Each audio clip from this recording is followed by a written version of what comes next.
দক্ষিণ চব্বিশ পরগনার রুদ্রনগরে একটি পিডব্লিউডি বাংলো থেকে বিপুল পরিমাণ ত্রাণ সামগ্রী উদ্ধারের ঘটনাকে কেন্দ্র করে তীব্র উত্তেজনা। উদ্ধার হওয়া সামগ্রীর মধ্যে ছিল প্রচুর পরিমাণে ত্রিপল, শীতবস্ত্র এবং বিভিন্ন ধরনের পোশাক।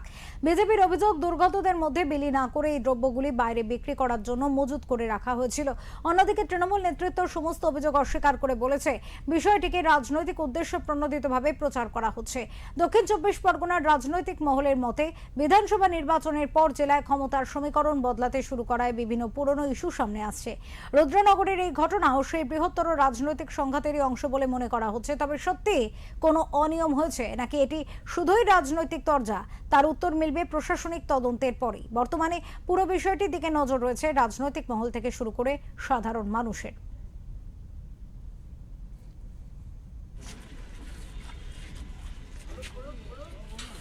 সরকারের আমলে গভর্নমেন্ট অ্যাসেট প্লাস তৃণমূলের পার্টি অফিস এ দুটো পরস্পর সম্পৃক্ত হয়ে গেছিল। কোনটা গভর্নমেন্ট অ্যাসেট এবং কোনটা তৃণমূলের পার্টি অফিস সেটা আমরা কিন্তু সাধারণ যারা জনগণ আমরা কিন্তু বুঝে উঠতে পারছিলাম না। আমরা তো বিশ্বস্ত সূত্রে আমরা খবর পাই এবং দীর্ঘদিন ধরে আমরা দেখেছি ওই পিডব্লিউডি অ্যাসেটে বিভিন্ন রকম অসামাজিক কার্যকলাপ কিন্তু চলতো।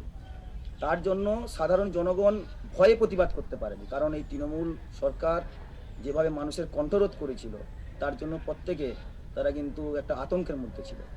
এখন বিষয়টা হচ্ছে, যদি বিধায়ক ওই পিডব্লিউডি তার ত্রাণ সামগ্রী রেখেছিল, কিন্তু সেখানে তৃণমূলের ফ্ল্যাগ, ফেস্টুন, ক্যাপ এগুলো থাকবে কেন? তাহলে এর থেকেই পরিষ্কারভাবে বোঝা যায় তৃণমূলের পার্টি অফিস এবং পিডব্লিউডি এর টোটালি কিন্তু পরস্পর সম্পৃক্ত। কোনো রাজনৈতিক ভাবে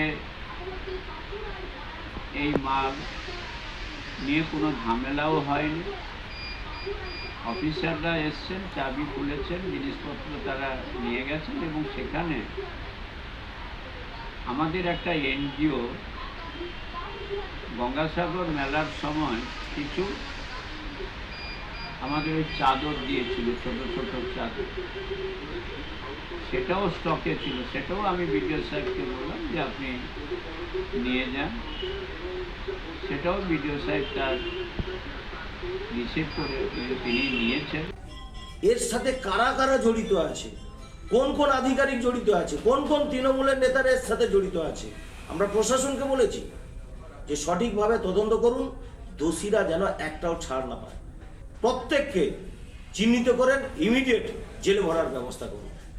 তৃণমূল কংগ্রেস পশ্চিমবাংলাতে আর নেই, আর তৃণমূল কংগ্রেসে পশ্চিমবাংলাতে ঝান্ডা ধরার লোক থাকবে না, এটা আগেও বলেছি, এখনো বলছি।